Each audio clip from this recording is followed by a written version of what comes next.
मुझे लगता है आसमान का सबसे खूबसूरत सितारा ईश्वर ने मेरी बहन की मांग में सजा दिया था।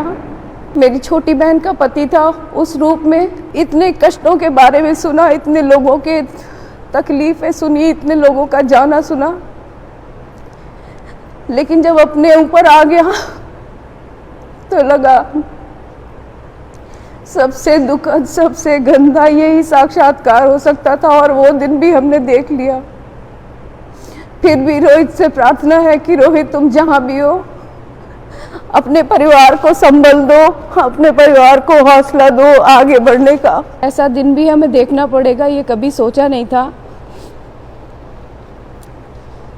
रोहित को टीवी के माध्यम से आप सबने देखा, समझा और जाना है। वो मेरे परिवार का सदस्य था, इसलिए मैंने उसे और करीब से देखा, और उस नाते मैं ये कह सकती हूँ कि इतने छोटे से जीवन में एक पुत्र के रूप में वो सबसे अच्छा बेटा साबित हुआ। एक देवर के रूप में बहुत अच्छा देवर, चाचा के रूप में, पिता के रूप में, पति के रूप में। मेरी छोटी बहन का पति था, उस रूप में जितने रिश्ते उसने निभाए, उस खूबसूरती से, उतने प्यार से रिश्तों को निभाते हुए मैंने किसी को नहीं देखा। मेरे सभी जानने वाले जो रोहित को जानते थे मुझसे अक्सर कहते थे कि मुझे उससे मिलवा दो। मैंने कहा आपने उसको केवल टीवी पर देखा है, जब आप उससे सचमुच मिलेंगे तो उसका व्यक्तित्व भूल नहीं पाएंगे।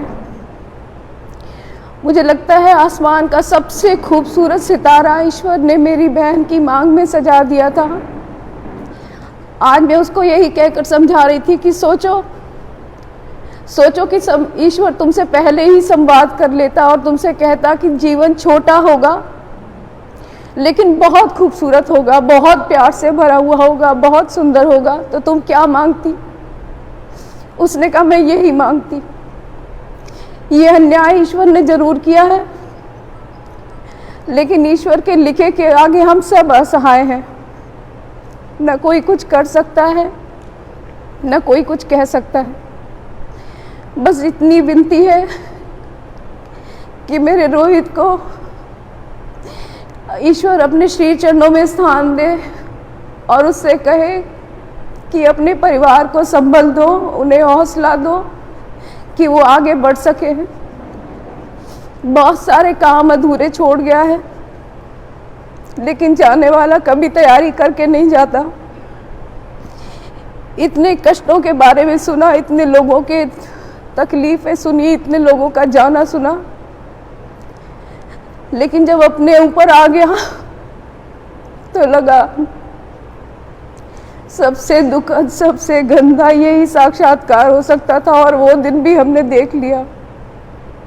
फिर भी रोहित से प्रार्थना है कि रोहित, तुम जहाँ भी हो अपने परिवार को संभल दो, अपने परिवार को हौसला दो आगे बढ़ने का। पीछे मुड़कर देखने का कोई फायदा नहीं है।